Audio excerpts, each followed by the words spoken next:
Les adolescents australiens n'auront bientôt plus accès à Instagram, TikTok ou encore YouTube. Le Premier ministre australien qui a annoncé il y a quelques jours vouloir interdire aux moins de 16 ans l'accès total aux réseaux sociaux. Objectif évidemment, lutter contre les géants de la tech accusés de ne pas protéger les jeunes. D'autant plus qu'une nouvelle étude révèle que près d'un tiers des jeunes âgés de 7 à 9 ans, utilisent par exemple la plateforme X, anciennement Twitter, malgré les risques liés à l'exposition à des contenus inappropriés. Alors voilà tout simplement comment éviter à nos enfants de tomber dans le piège des réseaux sociaux. J'espère réponse au bout de ces 52 minutes avec mes 3 invités dans cette émission Quête de son sur Radio Notre-Dame et RCF, et j'ai la grande joie de recevoir pour commencer Renaud Etier. Bonjour Renaud. Bonjour. Ravi de vous recevoir. Merci. Vous êtes professeur en sciences de l'éducation à l'UCO à Angers, directeur du LIRF à l'UCO, j'ai bien dit l'acronyme l'IRFE, membre associé au CREN à Nantes et au LISEC, ça fait beaucoup d'acronymes, co-auteur que vous êtes avec Stéphane Bloco de cet ouvrage Le cybersexe, ce virus qui tue l'enfance. Parents, comment faire face à la pandémie pornographique chez Artege, on est bien dans notre sujet du jour. Nous sommes également en compagnie de Gilles Vernet. Bonjour Gilles. Bonjour. Ravi de vous recevoir à nouveau. Vous êtes professeur des écoles depuis 15 ans, faut-il encore le dire. Vous dressez un véritable plaidoyer pour ne pas laisser les écrans s'emparer de nos enfants, même si aujourd'hui on s'occupe des réseaux sociaux. Mais bon, voilà, c'est quand même ça qui nous concerne fondamentalement aujourd'hui. Vous venez de publier cet ouvrage « Et si on levait les yeux ?» plaidoyer pour ne pas laisser donc les écrans s'emparer de l'avenir de nos enfants chez Vuibert. C'est également le titre de ce film, toujours à découvrir sur YouTube. Et si on levait les yeux, bien évidemment. Merci d'être là. Et enfin, Enoch Effa. Bonjour Enoch. Bonjour Marie-Ange. Vous ne vous êtes pas trompé d'émission. On avait besoin d'un boxeur aujourd'hui avec nous. Un boxeur qui a eu un parcours dans l'éducation, sans éducation. Exactement, champion de boxe française, à l'école de la boxe, mais pas seulement, n'est-ce pas ? Oui, alors peut-être le préciser effectivement qu'avant d'être entrepreneur, coach en entreprise, d'avoir écrit ce livre 12 rounds pour exister au-delà des échecs chez Erol, vous avez un parcours d'éducateur. Éducateur, formateur, ancien chef de service aux apprentis d'Auteuil aussi. Donc on a eu un parcours autour de l'éducation et de la transmission. Bien que vous étiez certainement éducateur avant l'avènement des réseaux sociaux. Question que je vous pose. Avant l'avènement des réseaux sociaux, des écrans et tout. Et pendant. Avant et pendant. Oui. Vous avez vu la transition, les effets sur les enfants. Sur les et les enfants, jeunes. différents milieux, de différents âges. Ouais. Et pour l'avoir vécu, expérimenté, et à l'aide d'autres professionnels, chercher des solutions pour éduquer. Là, aujourd'hui, on a de quoi partager, je pense, autour de la table. Il n'y aura même pas assez de temps, à mon avis, pour évoquer tous les pièges et surtout tous les conseils, parce que nos auditeurs chouchous ont besoin de conseils, nos chers parents qui nous écoutent aujourd'hui en particulier ont besoin de conseils.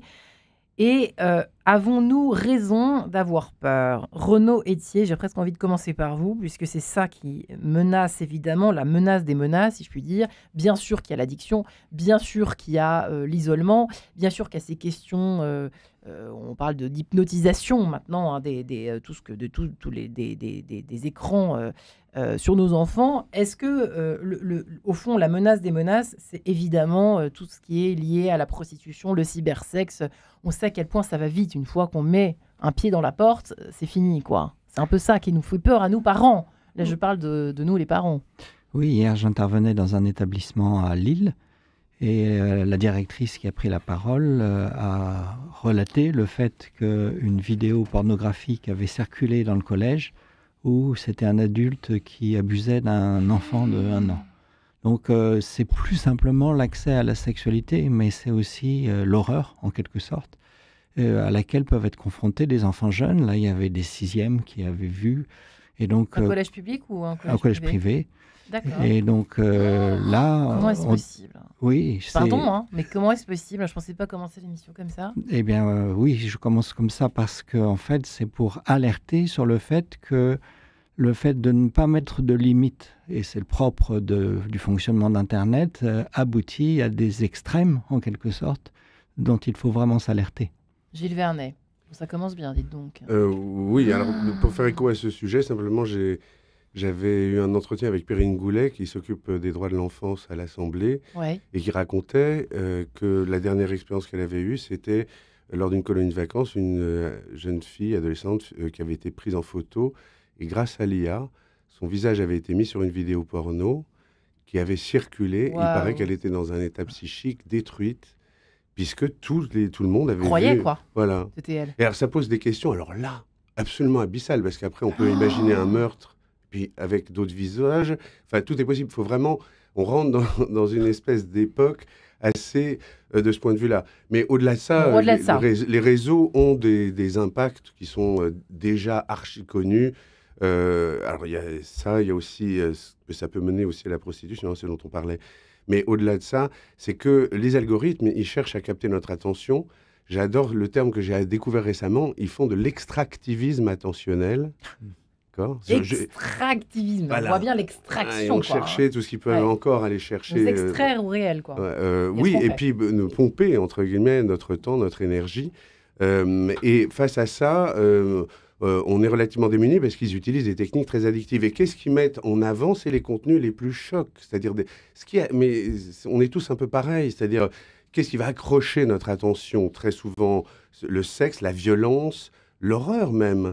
Il n'y a qu'à voir ce que font les médias. D'une certaine manière, les médias sont très, très branchés sur cette vision. Le fait divers, voilà, le drame. On le sait. Et nous tous, on va être comme ça, sidérés, happés. Et pour les enfants, c'est tragique, parce que l'exemple qui est donné là, mais il y en a plein. C'est la petite vidéo porno qu'on regarde, à un moment, on vient voir, parce qu'il y en a un qui a le portable sans limite d'accès. Ouais, alors déjà, faut-il interdire les portables à l'école? La réponse, elle semble évidemment oui, on y vient. J'espère, le gouvernement, est assez alerté quand même pour savoir que... Et puis surtout lucide. Mais c'est déjà le cas à l'école primaire. Alors, c'est déjà le cas à l'école primaire. Et au collège. Oui. Ouais. Mais bon, est-ce que ça va être... va rester? Est-ce que ça va être... Voilà, c'est ça qui m'inquiète. Et Enoch Effa, ça vous inspire quoi, ce premier tour de table effrayant sur ces constats plus qu'alarmant, là. En fait, c'est un constat, je pense, qui est partagé et pour lequel il y a beaucoup de personnes qui sont loin de se rendre compte de l'impact. Ouais. Quand j'ai assisté en fait à un événement qui a lieu sur la ville d'Ancenis, sur les assises des addictions, où j'ai pu rencontrer des professeurs comme Laurent Carilla, Monsieur Lovenstein, enfin des personnes qui sont, je pense, des autorités sur le sujet. Et c'est vrai que d'un côté, on a toutes ces dérives qui vont de plus en plus vite et qui vont encore plus loin, parce qu'on a accès aujourd'hui à des images, à des notions qui dépassent même ce qui pouvait même être interdit, et vous l'avez de plus en plus tôt. Aujourd'hui, si vous voulez voir une scène de décapitation, vous pouvez la voir très, très, très, très aisément.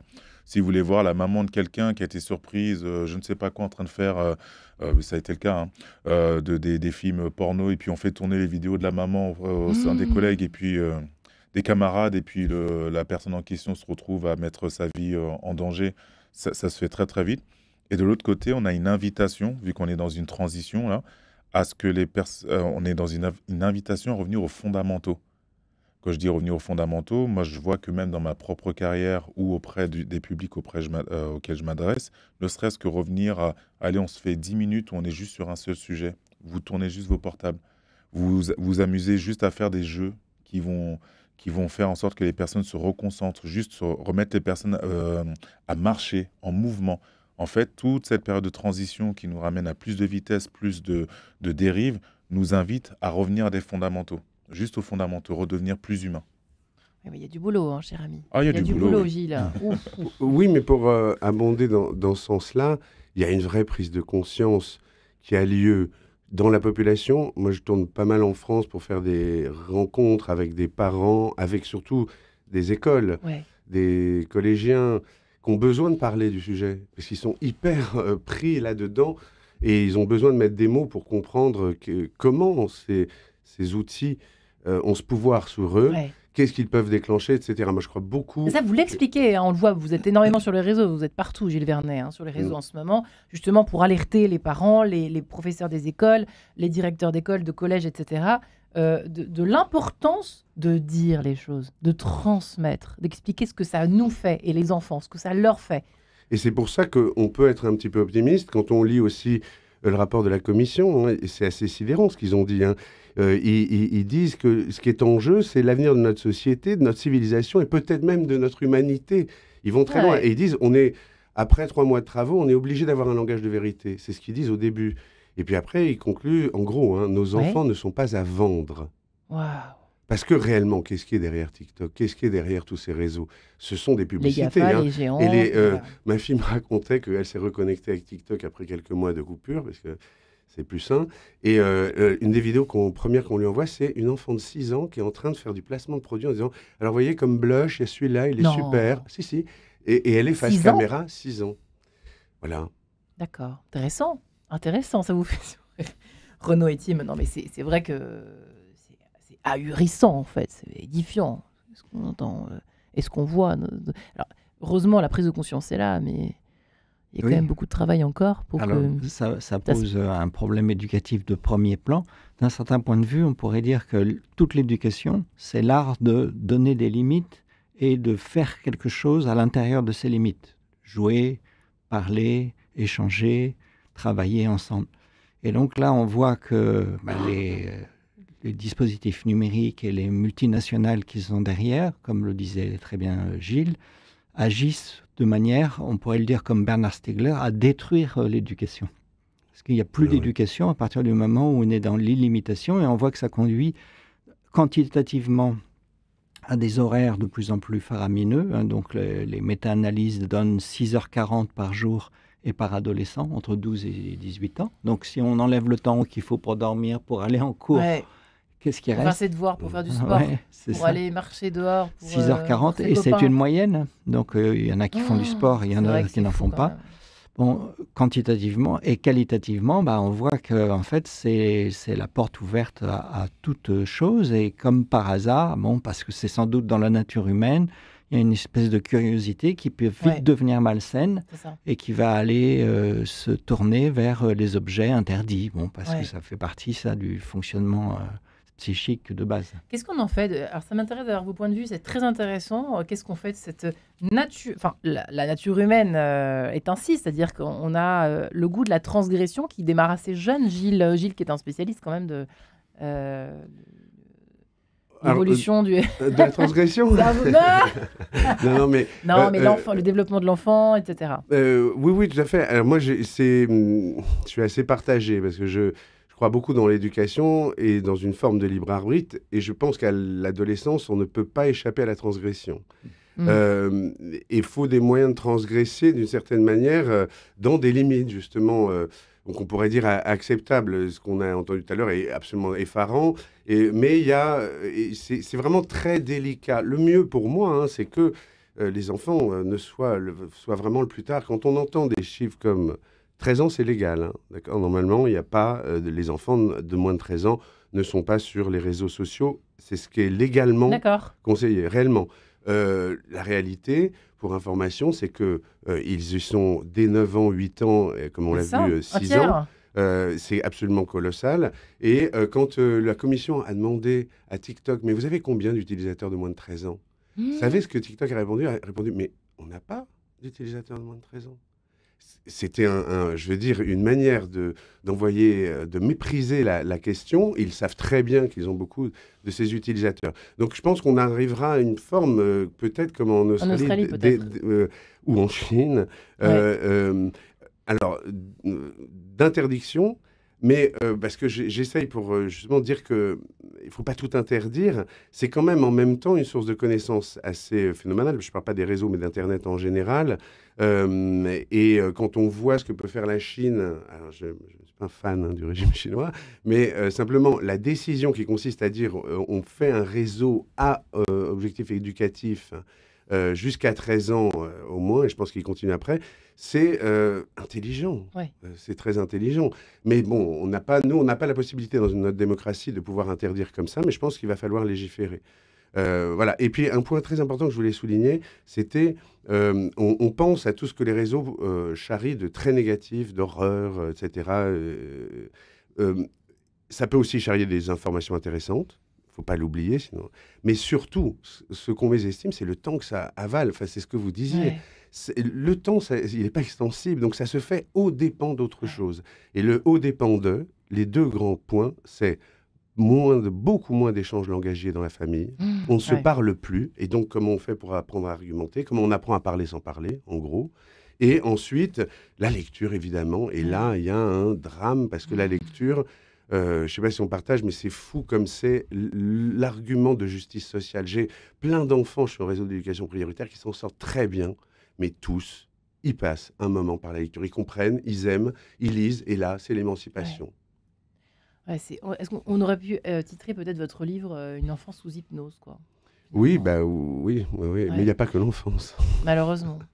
Enoch Effa, effectivement, c'est vrai qu'il y a un chantier monstrueux, mais c'est vrai que ça démarre mal. Enfin, on a l'impression que comment est-ce qu'on peut sortir, vous voyez, comment est-ce qu'on peut éviter à nos enfants, mais une fois qu'ils y sont, comment on les sort de là, c'est pas évident, hein. En fait, ça me fait penser à deux choses. Là. Quand vous parlez d'hypnose, ça me fait penser aux outils qu'on peut avoir. Comment on fait pour se servir des réseaux sociaux, en fait, de tout ce qui est numérique, on va dire, comme outil et pas comme quelque chose qu'on subit au final. Parce qu'aujourd'hui, il faut se l'approprier. On sait que, par rapport à la question de tout à l'heure, est-ce qu'on a raison d'en avoir peur? On a raison d'avoir peur de quelque chose dont on n'a aucune maîtrise. Mais si on s'en sert d'outils, ça peut devenir quelque chose d'éducatif. Par exemple, je ne vais pas faire de pub, mais moi, je vois que je suis en contact avec une application qui s'appelle Hypnotidou pour les 3-11 ans. On se rend compte que le phénomène d'hypnose généré par les écrans peut être utilisé pour faire de l'éveil, susciter et aller chercher la partie imaginaire de l'enfant et ainsi de suite. Parce que moi-même, je suis en recherche d'outils pour mes enfants. Et je me dis, comment je transforme ce que je subis et pour lequel j'ai eu le tort pour mon premier enfant d'avoir ce réflexe de dire, bon, allez, pour le calmer, je vais le mettre sur un écran. J'ai fait partie de ceux-là. Moi, je l'avoue, je ne sais pas si je serai le seul. Vous en êtes rendu compte? Je m'en suis rendu compte. Bon, maintenant, elle a 17 ans et je suis passé... Ça se passe bien? Je suis passé par une autre phase, justement. C'est la deuxième idée qui me vient à l'esprit. Là, on est dans une émission qui s'appelle Enquête de sens. Et on se rend compte qu'aujourd'hui, face à la consommation à outrance, il faut augmenter ce niveau de quête de sens, en fait, d'amener les gens à œuvrer par rapport à un pourquoi. Et ça, c'est à tout âge. Mais ça amène les adultes aussi à se poser la question aussi, pourquoi je fais les choses. Qu'est-ce que je fabrique toute la journée sur ces réseaux, etc. Et du coup, transgression, le niveau d'envie de transgresser doit être équivalent au niveau de sens qu'on donne aux choses. Et du coup, de faire sortir ces jeunes ou ces enfants de leur zone de confort. Des fois, c'est bien ne serait-ce que savoir c'est quoi avoir faim. Des fois, dans nos rituels, que ce soit de n'importe quelle spiritualité, d'attendre des heures pour manger. Juste des choses comme ça. T'as envie de transgresser? Ok, je vais te faire... Moi, j'ai fait un voyage avec ma fille, on est allé en Afrique. Suite à ce voyage-là, elle a juste littéralement changé. J'avais plus besoin de parler. Magnifique ce que vous expliquez. Donc, face à la transgression... Accompagner la transgression. J'aimerais bien qu'on y revienne. Merci d'avoir... Vous voyez, j'avais oublié ma question que j'avais posée. Mes deux invités, j'ai mal bossé aujourd'hui. Connectons notre cœur. Unity, à tout de suite.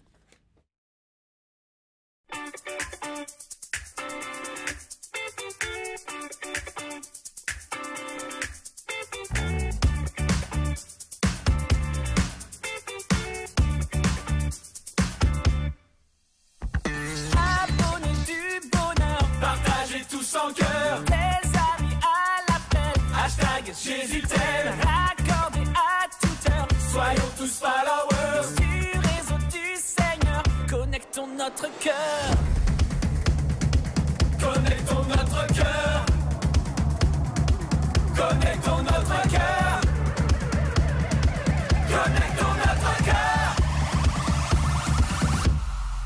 Bien meilleur qu'un teaser pour chanter le Seigneur. Bien meilleur qu'un Viper pour parler au Seigneur. Bien meilleur qu'un Twitter pour suivre le Seigneur. Le réseau le meilleur, c'est ton église Seigneur.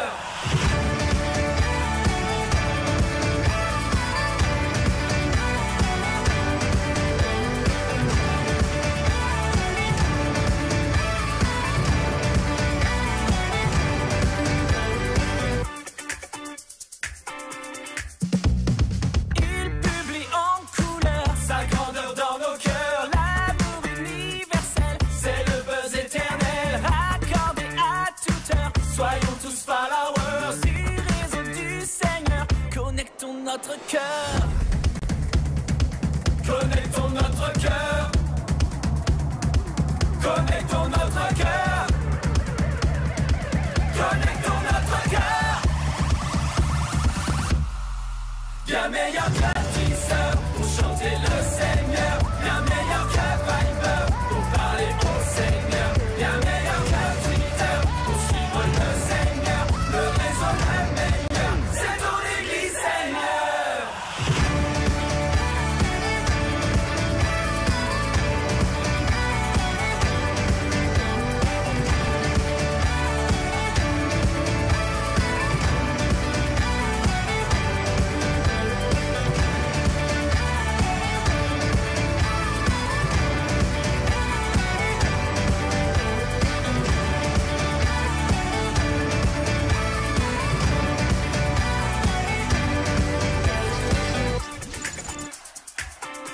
en illimité de toute éternité. Le Seigneur t'a liké.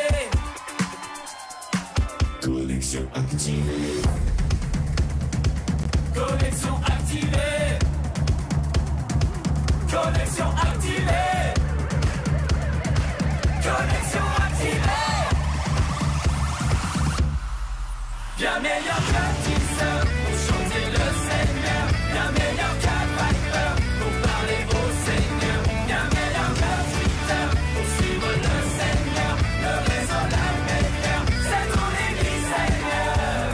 C'est ton église Seigneur. C'est ton église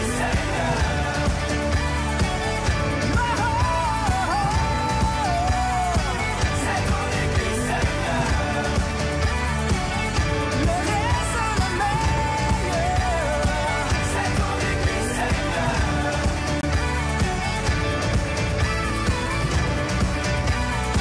C'est ton église Seigneur. Connectons notre cœur à unité sur Radio Notre-Dame et RCF. Ce serait bien si seulement on arrivait à se connecter juste par le cœur et puis tout ce qui n'est pas intéressant, on l'évite. Ce serait facile, trop facile peut-être. Comment éviter à nos enfants de tomber dans le piège des réseaux sociaux? Nous en parlons avec mes 3 invités du jour. Gilles Vernet, professeur des écoles, qui a publié « Et si on levait les yeux » chez Vuibert, évidemment un film disponible également sur YouTube qui porte qui a le même titre, évidemment. « Et si on levait les yeux » de nos écrans et de nos réseaux sociaux. Les parents aussi, Gilles, bien évidemment. Ce serait bien aussi. Renaud Etier est avec nous, qui est professeur en sciences de l'éducation à l'UCO. À Angers, il a coécrit avec Stéphane Bloco le cybersexe, ce virus qui tue l'enfance. Parents, comment faire face à la pandémie pornographique, cher Tej? Et enfin, notre Enoch Effa, champion de boxe française, qui est entrepreneur, coach en entreprise, qui a été éducateur spécialisé, c'est que ça qu'on dit. Hein. Vous avez publié en tout cas 12 rounds pour exister au-delà des échecs chez Erol. Rien n'est jamais perdu, même effectivement si malheureusement vos enfants ont été capturés d'une façon ou d'une autre par les réseaux ou les écrans. Il y a toujours une solution. On est là pour en parler dans En quête de sens, bien évidemment. Gilles Vernet, vous souhaitiez rebondir sur cette affaire de transgression peut-être, ou je ne sais quel sujet? Non, c'était sur l'idée du sens qui est très importante, c'est-à-dire on peut quand même dire que dans cette espèce de foisonnement d'Internet, c'est pas évident pour les enfants de trouver du sens, sans parler du monde qu'on leur propose, qui est relativement angoissant. Ouais, c'est vrai. Et je pense fondamentalement que le devoir de l'éducation, c'est justement d'amener l'enfant à réfléchir, d'où l'importance du langage et de la lecture.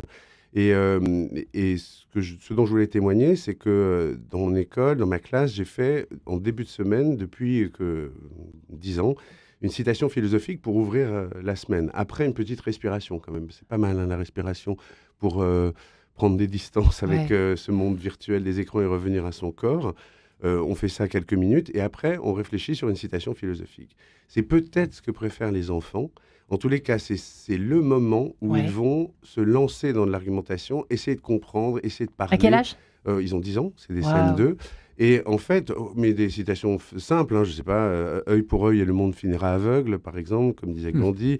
C'est simple et puis ça donne de la matière à réflexion. Celle que j'ai faite la semaine dernière, démentielle, je la partage parce qu'elle vaut de l'or, je l'ai découverte récemment, c'est lire, c'est boire, c'est Victor Hugo. Lire, c'est boire et manger. L'esprit qui ne lit pas maigrit, comme le corps qui ne mange pas. C'est magnifique. Alors ça, ils étaient un peu... Ils disaient plus rien. Après, parce qu'il faut pousser pour les faire lire.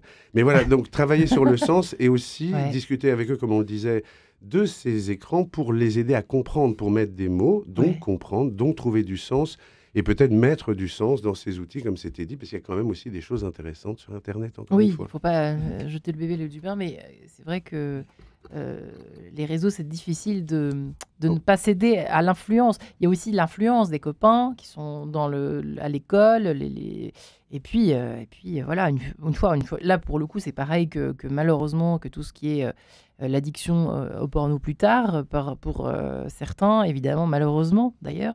Mais quand on met un pied dans la porte des réseaux sociaux, quand on touche à ça, hein, dès qu'on est à n'importe quel âge, j'imagine que vous n'allez pas me dire le contraire les uns les autres, c'est terrible, quoi, parce que pour arriver à extarquer, je ne sais plus le mot que vous avez, extraire, extraire nos enfants à cette tentation suprême, c'est quand même pas simple. C'est quand même pas simple. Malheureusement, c'est ça aussi, c'est qu'ils sont tellement affamés une fois qu'ils y rentrent, c'est un cercle vicieux et puis c'est sans fin. Oui, mais ce qu'il faut noter, c'est ce que note la Commission, c'est que ce qui doit être mis en cause, c'est la responsabilité de ceux qui conçoivent les algorithmes hyper persuasifs. Vous croyez qu'un jour, ça, vous croyez vraiment dans mon livre, je pose la question, le problème, qui est responsable des algorithmes? Est-ce qu'on peut dire qui est responsable de l'algorithme de TikTok, de Facebook? On ne sait pas, c'est des colonies d'ingénieurs avec de l'IA, etc. Donc plus personne n'est responsable. Et c'est une espèce de machine autonome qui fout tout un peu en l'air. Et ce que je voulais juste citer par rapport au sommeil, c'était cette phrase qui en dit long sur la moralité, entre guillemets, de ce monde-là. C'est le patron de Netflix qui avait été interrogé en disant, on lui disait en 2018, mais ça y est, vous avez tout gagné, il n'y a plus personne face à vous. Il disait, si, on a un dernier concurrent, c'est le sommeil. Il l'a dit. C'est effrayant. Oui, alors... Renaud Etier, oui. Allez-y. Réaction. Oui, le sommeil. Oui, les parents que je rencontre donc assez régulièrement ne sont pas tous passifs. C'est-à-dire qu'en fait, il y a aussi, et il faut quand même le dire, et il faut le savoir, il y a aussi des parents qui résistent, qui n'achètent pas de smartphone avant l'entrée au lycée, etc. Et il y en a encore, et heureusement, et on les félicite.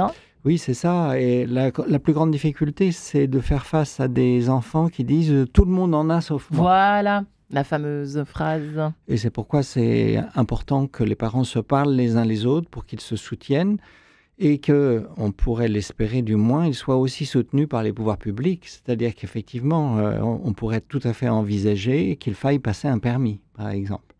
On passe bien un permis pour apprendre à conduire. Il en faut un aussi pour conduire un scooter avec un âge légal. Il y a un âge légal pour les trottinettes et donc en fait l'âge légal pour l'accès à Internet, d'une manière générale, il n'est pas assez encadré. Et cet encadrement-là pourrait en fait être pris en charge, institué, de manière à ce que les jeunes adolescents ne soient pas complètement démunis face à tout ce qui arrive. Ouais, et c'est sûr que si on les accompagne sur justement l'âge de la transgression, c'est intéressant, la quête de sens, moins leur donner envie en tout cas de passer des heures sur les réseaux sociaux finalement. C'est un peu ça votre discours, Enoch, finalement. Oui, aussi, ils ont besoin d'être inspirés. En fait, quand on voit qu'une soirée Netflix aujourd'hui, c'est une soirée de valable, quoi, de valeur. C'est dingue. Face à une soirée où tu dînes avec... avec... On a même plus honte de le dire, quoi. Oui, c'est ça. Ça veut dire qu'une soirée avec mamie et papy qui vont t'expliquer, grâce au côté intergénérationnel de leur présence, ce qu'ils ont pu vivre et ainsi de suite. Toi, ça, c'est has-been, c'est nul. Papa et maman vont faire une soirée Netflix. Donc, je pense que la problématique, en fait, il faut aller chercher vraiment encore un peu plus en profondeur. On est une génération où on plébiscite, ou en tout cas, on le voit dans les constats, plus de familles monoparentales. Moi, je viens d'une génération, je n'ai même pas eu à faire mon service militaire. Donc, si je n'avais pas eu les connexions avec Coët-Quidan, Saint-Cyr, voire faire des préparations militaires supérieures, je n'aurais jamais su la beauté qu'il y a de la camaraderie et ainsi de suite. Tu ne vas plus à l'église, tu vas plus, t'as plus ça. Tous ceux qui sont les métiers d'éducation sont has-been, ils sont nuls. Ah si, t'es un prof, c'était juste quelqu'un qui a raté sa vie, qui a passé un diplôme et qui vient nous raconter la sienne, quoi. C'est pas légitime. Non. Alors, donc tout ce qui est sacré est désacralisé. Donc comment on fait? Moi je pense qu'on a tout un enjeu à revaloriser tout ce... Pourquoi aujourd'hui on a des inquiétudes, c'est-à-dire tout ce qui a de la valeur et qui était sacré aujourd'hui a été désacralisé. Il faut revenir dessus pour que des parents trouvent ça plus... plus fun de passer une soirée juste, ne serait-ce qu'avec ses enfants ou avec en famille. Ok, je suis en famille monoparentale, je ferai peut-être quelque chose avec des voisins autour de quelque chose de ludique, autour de la cuisine. Revenir à ces fondamentaux-là et revaloriser tout ce qui a été désacralisé pour qu'ensuite, de manière intermédiaire, ce qui est proposé aussi, on rentre aussi dans les choses un peu plus dogmatiques et claires, de permis, enfin des choses un peu plus chocs pour que la conscience et le seuil de vigilance s'éveille. Ouais, Gilles Vernet, mis à part la petite blague. Non, mais hier, j'abonde totalement. Hier, il y avait une dame qui a pris la parole lors d'une projection du film et après on échangeait avec le public et où elle disait exactement ce que vous disiez, elle disait, mais il faut développer les solidarités aussi, il faut qu'ils aillent à la rencontre des autres, dans le quartier, dans l'immeuble. Ça occupe. Et elle disait, et ça, c'est de la bonne dopamine. Et j'aimais bien, c'est merveilleux, c'est vrai. C'est vrai, ça fait du bien, aider les autres, être avec les autres. Faut juste faire le premier pas et après... Parce que le danger, c'est Hartmut Rosa, et ça, je vous avoue, hier, je suis rentré, j'étais dans le métro, vraiment tétanisé, parce que l'ensemble de la rame, je l'ai regardé comme ça, tout le monde avait... C'est ce que Rosa appelait la culture du regard baissé. La culture du regard baissé. Ouais, c'est une jolie phrase, la culture du regard baissé. Et c'est vrai que c'est un côté angoissant. Et je voyais une dame qui regardait en jugeant, on trouvait ça... Puis au bout de 10 minutes à regarder les autres sur leur portable, qu'est-ce qu'elle a fait ? Elle a sorti son portable, enfin, comme tout le monde, quoi. C'est-à-dire que c'est un effet général, mimétique. Mais bon, pour revenir à ce qu'on disait, le lien, c'est une vraie question aujourd'hui dans notre société. Quelle est la nature du lien qui s'instaure, comme le thème de l'émission, qui est tout le temps médié par les réseaux sociaux, soi-disant sociaux. Mais comment j'entendais, quand j'étais dans mes études, que 80% de la communication est non-verbale. C'est ce qu'on dit, ce qu'on m'apprenait, d'accord ? Et c'est ce qu'on vit, là, on est en face, on se parle, on sent ce qu'on dit, on se sent comme des êtres humains. Et on est de plus en plus dans un univers de plus en plus médié, à caresser une vitre, comme dit Damasio, mais très froid, en fait. Il se passe un truc, je pense... Moi, j'ai une grande question sur l'affect pour les enfants. Il y a le langage, puis il y a l'affect. Où se situe l'affect ? Ceux qui sont beaucoup sur les réseaux sociaux ont beaucoup de mal à aller à la rencontre physique même de l'autre. Ils ont de plus en plus peur. Vous savez, mais c'est un peu logique. Et nous tous, progressivement, est-ce qu'on risque pas d'aller là-dedans ? Donc c'est une vraie... moi, c'est une interrogation à laquelle je n'ai pas de réponse, mais au moins, quand on la pose, on invite chacun, comme vous le faites, à faire des petites choses pour essayer de retrouver du lien dans la famille, autour de soi, etc. Ouais, et c'est vrai que vous avez raison de poser la question très concrète des familles monoparentales, mais il y a toujours un moyen de s'entourer, de décider de s'entourer pour le bien-être aussi de nos enfants. Eh bien, je vous remercie infiniment, messieurs. On se retrouve juste après. Michel Fugain fait comme l'oiseau.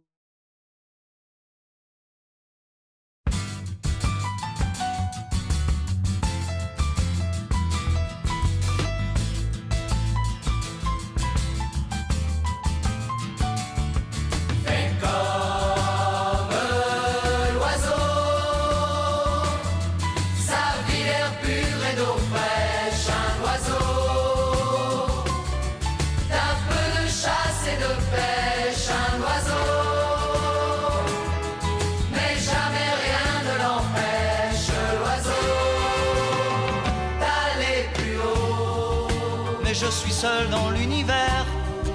J'ai peur du ciel et de l'hiver. J'ai peur des fous et de la guerre. J'ai peur du temps qui passe. Dis, comment peut-on vivre aujourd'hui dans la fureur et dans le bruit? Je ne sais pas, je ne sais plus, je suis perdu.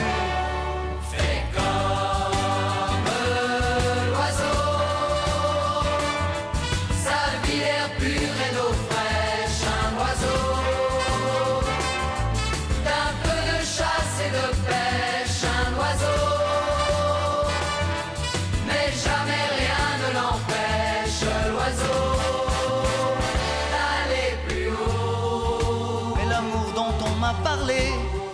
Cet amour que l'on m'a chanté, ce sauveur de l'humanité, je n'en vois pas la trace. Dis, comment peut-on vivre sans lui?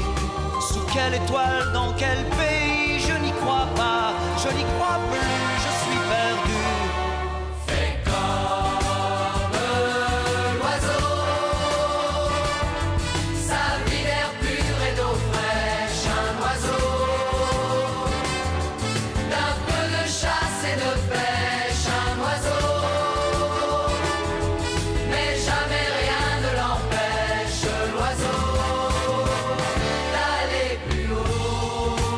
J'en ai marre d'être roulé par des marchands de liberté, d'écouter se lamenter, ma gueule dans la glace. Dit, est-ce que je dois montrer les dents? Est-ce que je dois baisser les bras? Je ne sais plus, je ne sais pas, je suis perdu. Fais comme l'oiseau, sa vie l'air pur.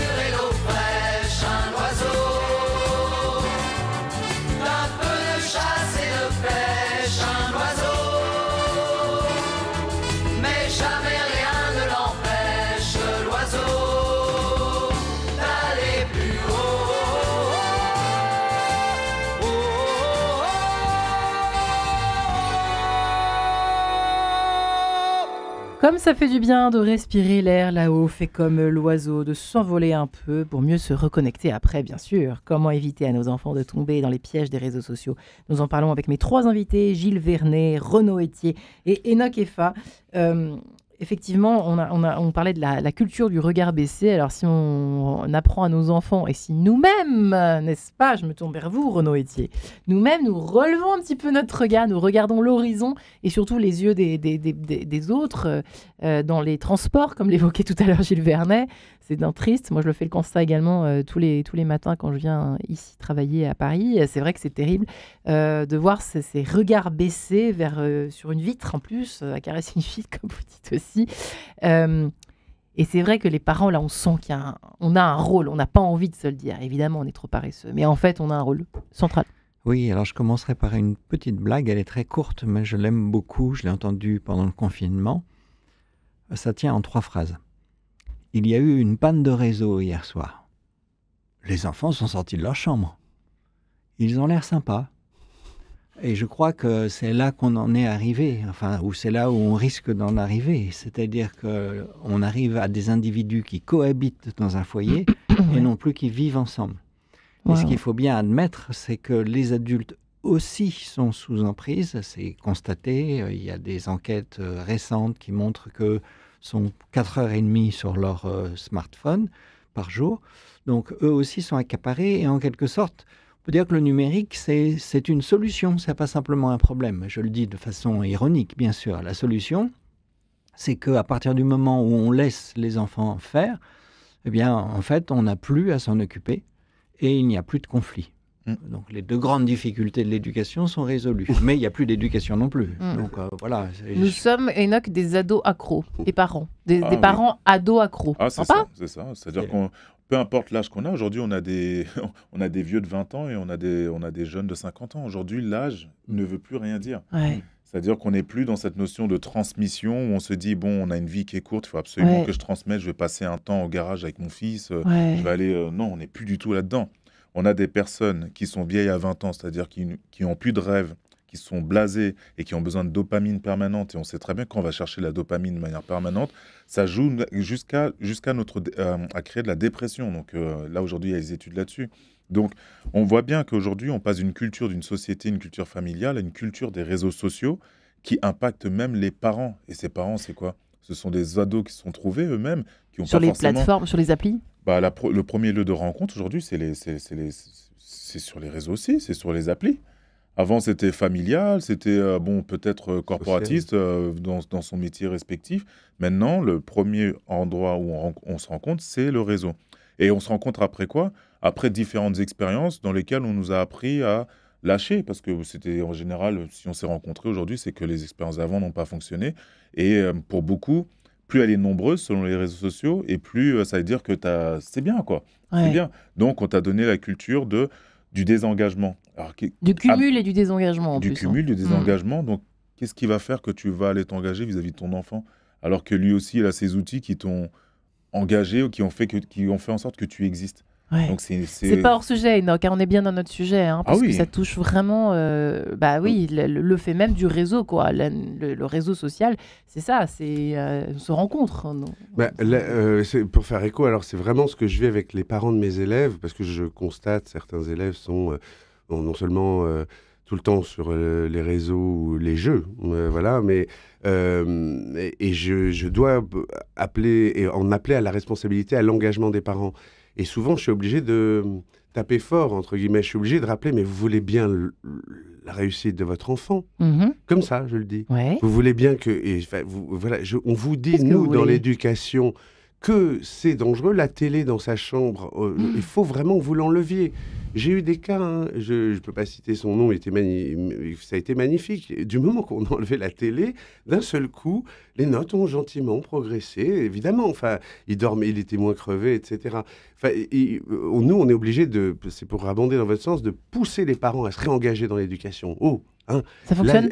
Pas toujours, pour être honnête, mais c'est aussi notre rôle, parce qu'on ne peut rien faire sans eux. Quand les écrans sont omniprésents, ça bouffe la concentration, plein de choses chez l'enfant. Et pour les parents, moi j'appelle à, comme pour les enseignants d'ailleurs, à retrouver de l'autorité. C'est-à-dire, en fait, l'enseignant doit pouvoir dire sans avoir peur aux parents, voilà ce qu'on sait, faites attention, allez-y, prenez les choses en main. Les parents doivent aussi jouer leur rôle. Soyez courageux, quoi. Voilà, jouer leur rôle. Lâchez votre et les téléphone, choses sont simples. Hein, c'est apprendre à l'enfant à aller par choix sur les écrans, c'est-à-dire choisir ce qu'on veut. C'est pas l'algorithme qui nous dit ce qu'on doit voir, mais c'est nous qui choisissons. Surtout les limites. Ça, c'est un truc que je voulais dire, c'était que je crois beaucoup dans l'éducation, mais en même temps, je me dis, si je partais de chez moi en laissant mon fils avec un paquet de cocaïne sur la table ou un bol de bonbons, plus prosaïquement, illimité, tous ses bonbons préférés, un énorme bol. Est-ce que je ferais ça? Non, je ferais pas ça. Je saurais que quand il ne serait pas là, il va tout manger, il va se mettre en danger, etc. Et en fait, c'est ça le problème des réseaux, c'est qu'on expose nos enfants à des contenus auxquels on voudrait qu'ils puissent résister, mais ils ne peuvent pas. C'est tout le problème. Parce que nous-mêmes, on ne peut pas. Ouais, c'est vrai. C'est très, très pragmatique ce que vous évoquez, Gilles Vernet. Alors, que répond à ça Renaud Etier? Que faire face à ça, effectivement? Alors, on est dans une situation anormale, dans le sens où, comme vient de le dire Gilles, il y a une prégnance telle que, en fait, c'est difficile de combattre. Donc, il faut prendre des mesures qui soient à la hauteur du défi. Et pour moi, ça signifie qu'il faut que les parents mettent du poids dans la balance. J'ai toujours en tête la fameuse balance de Robert Val là, avec ses 2 plateaux. Le numérique, ça pèse énormément et il faut mettre autre chose dans l'autre plateau. Et cette autre chose, c'est un réinvestissement, à nouveau frais sans doute. Alors moi, j'ai une 60aine d'années. Quand j'étais enfant, mes parents me laissaient jouer. Et la plupart du temps, j'étais dehors, en fait, dans la nature, dans les arbres, sur la rivière, etc. Il n'y avait pas l'angoisse qu'il y a aujourd'hui, il n'y avait pas de téléphone. Et donc, je rentrais quand je rentrais et ils ne savaient rien de ce que je faisais. C'est fou, c'était pas si loin en plus à cette époque-là. Alors, non, c'est fou quand même. Hein. C'est gentil de me dire que je ne suis pas si vieux que ça. Je pensais à moi, cher ami, je pensais à mon enfance, enfin. Oui. Et donc, aujourd'hui, on ne peut plus envisager ça, cette liberté-là. Donc, ça suppose que les parents s'investissent. Et je pense que quand les parents s'investissent, ça paie. J'ai une doctorante là, qui va bientôt soutenir sa thèse et qui montre que le rapport aux jeux vidéo, qui n'est pas le problème d'aujourd'hui, mais qui est un problème aussi très prégnant, on peut l'aborder de manière plus éducative, c'est-à-dire être à côté de l'enfant qui joue, dialoguer avec lui et voir jouer avec lui. Je pense que dans la dynamique des réseaux sociaux, c'est pareil, il faut s'y intéresser, demander aux jeunes ce qu'il fait, suivre ce qu'il fait un minimum. Alors bien sûr, il a droit à une certaine intimité, mais il ne faut pas exagérer, c'est-à-dire que justement l'intimité, c'est peut-être pas les réseaux sociaux. Ouais. Et Nokifa, je vous prenez beaucoup de notes. Oui, parce que j'apprends en même temps, comme à chaque fois que je viens ici. Et je me dis juste, aujourd'hui, quand on parle d'éducation, on est un pays quand même, on est beaucoup dans le cérébral. Et on se rend compte qu'il y a différents types d'intelligence. Il n'y a pas que le quotient intellectuel avec la culture générale. Aujourd'hui, il y a l'intelligence situationnelle et ainsi de suite. Et on devrait passer d'éducation à éducation. Quand je dis éducation, on voit, tout à l'heure, on parlait des principes de la savate boxe française. On parlait de ça au hasard. Donc. Mais on se rend compte qu'il y a des valeurs dans différents types de disciplines. Et ces valeurs ont besoin d'être expérimentées face à des réseaux sociaux qui nous font juste miroiter certaines choses, mais sans valeur. Donc, il y a ça. L'autre chose, en tout cas... Attendez, juste sans la notion d'effort pour y arriver, pour être comme... C'est ça que vous voulez dire, Renaud? C'est ça, parce que tout à l'heure, on a parlé de communication non verbale, mais on sait qu'on retient plus. On retient très peu ce qu'on nous dit, on retient un peu ce qu'on voit, mais on retient beaucoup ce qu'on expérimente. Donc, l'éducation, passer de l'éducation à l'éducation. Je comprends mieux, ok. L'autre chose aussi, moi, ça a été un cadeau que ma mère m'avait laissé. Souvent, on parle de la responsabilité des parents, mais des fois, tu te retrouves avec un seul des parents, et les deux ont une vision totalement contraire. Ouais. Donc, l'un des cadeaux qu'elle m'avait laissé, c'était l'ennui. J'étais dans une chambre, j'avais un dictionnaire avec des illustrations, et elle m'avait laissé une carte du monde. Et souvent, je sais qu'aujourd'hui, je joue à ça, au jeu des capitales avec les enfants. Mais non! Et ça m'avait amené à écrire mon premier bouquin que j'avais présenté à ma prof de français. C'était ma meilleure note. Elle était surprise, je lui avais écrit un truc. C'était un 12 pages bouquin, bon. Mais j'étais amené, grâce au cadeau qui m'a été fait de m'ennuyer, à utiliser mon imagination. Ouais. Et aujourd'hui, je coupe les écrans, il n'y en a qu'un seul, et c'est sur les choses qu'on choisit, et il n'y a aucun écran dans les chambres, par exemple. Voilà. Bravo Enoch, bravo Enoch. Hein. Oui, ô combien, et pour abonder 1000 fois dans votre sens, c'est dans le livre, je consacre tout un temps à ça. Alors évidemment l'imagination, mais pour mon leitmotiv qui est le langage, parce que moi j'ai une énorme angoisse, c'est que je vois vraiment le langage chez mes élèves à se réduire comme peau de chagrin, de plus en plus de difficultés à s'exprimer, ce qui est un vrai sujet. L'appauvrissement croissant du langage, n'est-ce pas? Oui, absolument. Et l'ennui, alors on pense, les raisons, quand on cherche les raisons, c'est la chute des échanges langagiers dans la famille entre copains, on l'a vu, la lecture, on l'a vu, mais on oublie le monologue intérieur. Quand on s'ennuie dans sa chambre, il se passe un truc, on pense. Ouais. D'accord? Ce qui n'arrive pas quand on est sur le jeu. Essayez d'imaginer que vous pensez, qu'il y a des mots qui se forment, alors que vous êtes en train de faire votre jeu ou vous êtes sur un réseau social. Alors vous pouvez penser quand même un peu sur les réseaux sociaux, mais vous êtes pris quand même dans une... pas dans quelque chose pas d'intériorité, tout est extérieur. Là, c'est vraiment en vous-même que va se développer un monologue intérieur. Ce monologue intérieur, c'est la spiritualité, très souvent. C'est l'imagination. Mais c'est du langage. En fait, on est en train de se parler. C'est vrai, ça. Donc, on parle. Voilà. Et puis, pour abonder dans votre sens sur l'effort, toutes les disciplines sportives, numéro 1, ça sauve un nombre de gosses incroyable, le sport. Ça, c'est pas nous qui va nous dire le contraire, cher ami. Mais ça, par rapport aux écrans, parce que c'est toujours proposer autre chose que les écrans. La musique, je voudrais dire aussi, tous les enfants que j'ai, année après année. Alors, il y a peut-être aussi un effet social, mais j'ai aussi des enfants pas très favorisés qui font de la musique. Jouer d'un instrument, vous voulez dire ceux qui jouent d'un instrument ou qui chantent, ils ont réellement une attitude. Non, pas seulement de bonnes notes. Non, un rapport au monde, une agitation moindre, une concentration surtout plus. D'accord.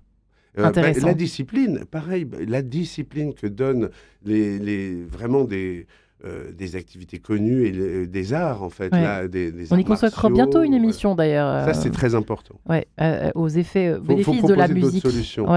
Moi, j'aime beaucoup votre chapitre sur la flemme. Dans le film Wall-E, dites-vous, les êtres humains, devenus obèses et incapables de se mouvoir, se déplacent dans un fauteuil tout confort, en suspension dans les airs, un écran virtuel sous les yeux, à travers lequel ils communiquent ou regardent des vidéos truffées de publicité. C'est un monde entièrement automatisé, moutonnier, où les marques occupent l'espace essentiel de l'espace mental et visuel. C'est donc notre monde qui permet faire face à ça. Donc là, on revient toujours à la notion d'effort pour se dépatouiller, se défaire. Vous voyez, on imagine la vase du Mont-Saint-Michel, là, qui vous aspire par le bas, la flemme, le truc chewing-gum, quoi. Facile.